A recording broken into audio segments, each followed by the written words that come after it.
कौशल। नमस्कार दोस्तों, पंडित बलराम शास्त्री की धर्मपत्नी माया को बहुत दिनों से एक हार की लालसा थी और वह सैकड़ों ही बार पंडित जी से उसके लिए आग्रह कर चुकी थी, किंतु पंडित जी हीला हवाला करते रहते थे। ये तो साफ साफ न कहते थे कि मेरे पास रुपए नहीं है। इनसे उनके पराक्रम में बट्टा लगता था। तरकनाओं की शरण लिया करते थे। गहनों से कुछ लाभ नहीं। एक तो धातु अच्छी नहीं मिलती, उस पर सोनार रुपये के 8-8 आने कर देता है। और सबसे बड़ी बात यह है कि घर में गहने रखना चोरों को नेवता देना है। घड़ी भर श्रृंगार के लिए इतनी विपत्ति सिर पर लेना मूर्खों का काम है। बेचारी माया तर्क शास्त्र ना पढ़ी थी, इन युक्तियों के सामने निरुत्तर हो जाती थी। पड़ोसिनों को देख देख कर उसका जी ललचा करता था, पर दुख किससे कहे। यदि पंडित जी ज्यादा मेहनत करने के योग्य होते तो यह मुश्किल आसान हो जाती, पर वे आलसी जीव थे। अधिकांश समय भोजन और विश्राम में व्यतीत किया करते थे। पत्नी जी की कटुक्तियां सुननी मंजूर थीं, लेकिन निद्रा की मात्रा में कमी न कर सकते थे। एक दिन पंडित जी पाठशाला से आए तो देखा कि माया के गले में सोने का हार विराज रहा है। हार की चमक से उसकी मुख ज्योति चमक उठी थी। उन्होंने उसे कभी इतनी सुंदर न समझा था। पूछा, यह हार किसका है? माया बोली, पड़ोस में जो बाबूजी रहते हैं उन्हीं की स्त्री का है। आज उनसे मिलने गई थी, यह हार देखा, बहुत पसंद आया, तुम्हें दिखाने के लिए पहनकर चली आई। बस ऐसा ही एक हार मुझे बनवा दो। पंडित दूसरे की चीज नाहक मांग लाए, कहीं चोरी हो जाए तो हार तो बनवाना ही पड़े, ऊपर से बदनामी भी हो। माया, मैं तो ऐसा ही हार लूंगी, 20 तोले का है। पंडित फिर वही जिद। माया, जब सभी पहनती हैं तो मैं ही क्यों न पहनूं? पंडित, सब कुएं में गिर पड़े तो तुम भी कुएं में गिर पड़ोगी। सोचो तो, इस वक्त इस हार के बनवाने में 600 रुपये लगेंगे। अगर 1 रुपये प्रति सैकड़ा ब्याज रख लिया जाए तो 5 वर्ष में 600 रुपये के लगभग 1000 रुपये हो जाएंगे। लेकिन 5 वर्ष में तुम्हारा हार मुश्किल से 300 रुपये का रह जाएगा। इतना बड़ा नुकसान उठाकर हार पहनने से क्या सुख? यह हार वापस कर दो, भोजन करो और आराम से पड़ी रहो। ये कहते हुए पंडित जी बाहर चले गए। रात को एकाएक माया ने शोर मचाकर कहा, चोर चोर, हाय घर में चोर, मुझे घसीटे लिए जाते हैं। पंडित जी हक बकाकर उठे और बोले, कहाँ कहाँ? दौड़ो दौड़ो, माया मेरी कोठरी में गया है, मैंने उसकी परछाई देखी। पंडित, लालटेन लाओ, जरा मेरी लकड़ी उठा लेना। माया, मुझसे तो डर के मारे उठा नहीं जाता। कई आदमी बाहर से बोले, कहाँ है पंडित जी, कोई सेंध पड़ी है क्या? माया, नहीं नहीं, खपरेल पर से उतरे हैं। मेरी नींद खुली तो कोई मेरे ऊपर झुका हुआ था। हाय राम, ये तो हार ही ले गया। पहने पहने सो गई थी, दुष्ट ने गले से निकाल लिया। हाय भगवान, पंडित तुमने हार उतार क्यों ना दिया था? माया, मैं क्या जानती थी कि आज ही यह मुसीबत सिर पड़ने वाली है। हाय भगवान। पंडित, अब हाय हाय करने से क्या होगा?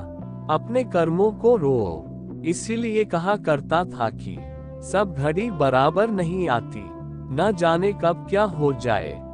अब आई समझ में मेरी बात। देखो, और कुछ तो न ले गया। पड़ोसी लालटेन लिए आ पहुंचे।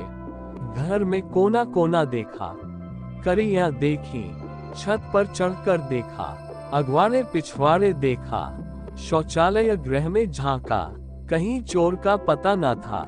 एक पड़ोसी किसी जानकार आदमी का काम है। दूसरा पड़ोसी, बिना घर के भेदी के कभी चोरी होती नहीं। और कुछ तो नहीं ले गया। माया, और तो कुछ नहीं ले गया। बर्तन सब पड़े हुए हैं, संदूक भी बंद पड़े हुए हैं। निगोरे को ले ही जाना था तो मेरी चीजें ले जाता, पराई चीज ठहरी। भगवान, उन्हें कौन मुंह दिखाऊंगी। पंडित, अब गहने का मजा मिल गया ना।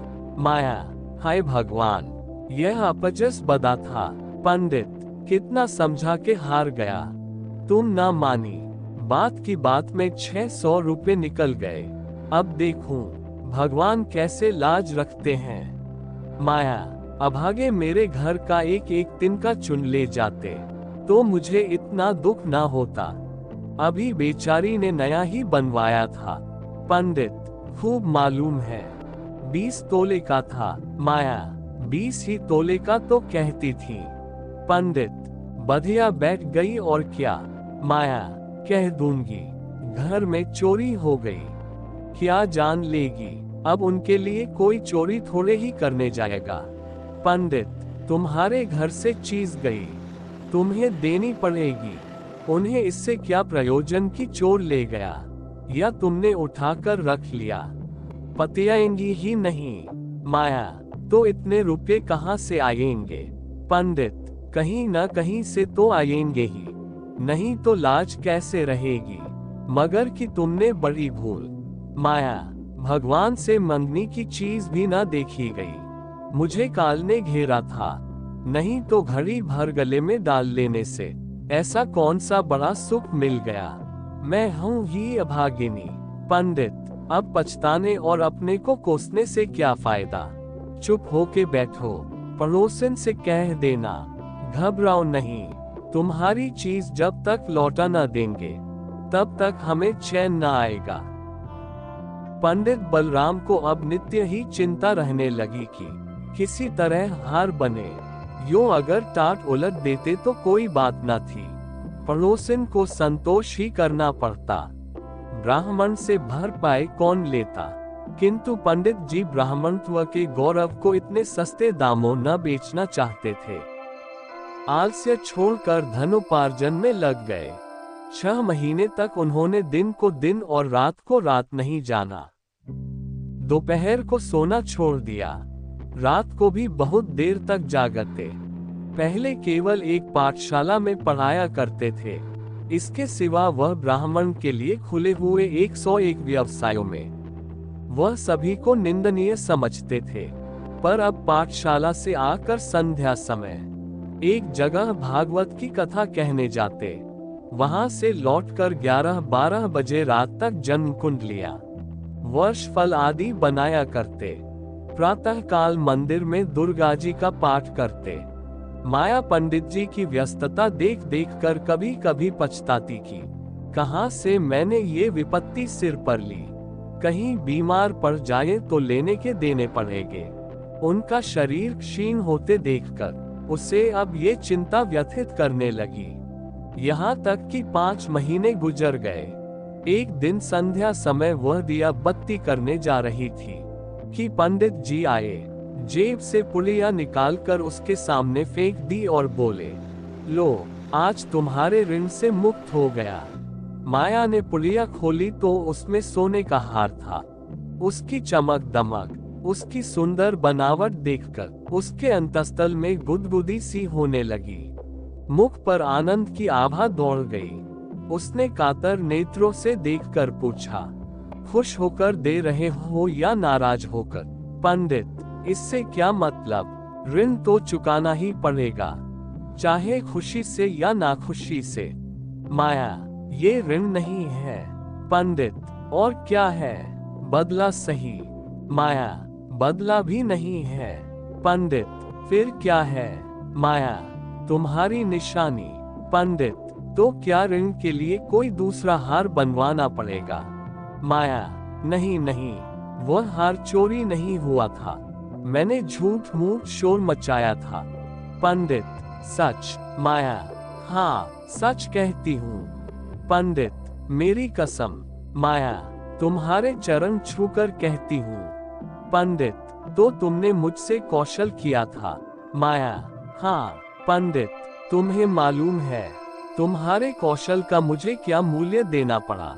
माया, क्या 600 रुपए से ऊपर? पंडित, बहुत ऊपर। इसके लिए मुझे अपनी स्वतंत्रता को बलिदान करना पड़ा।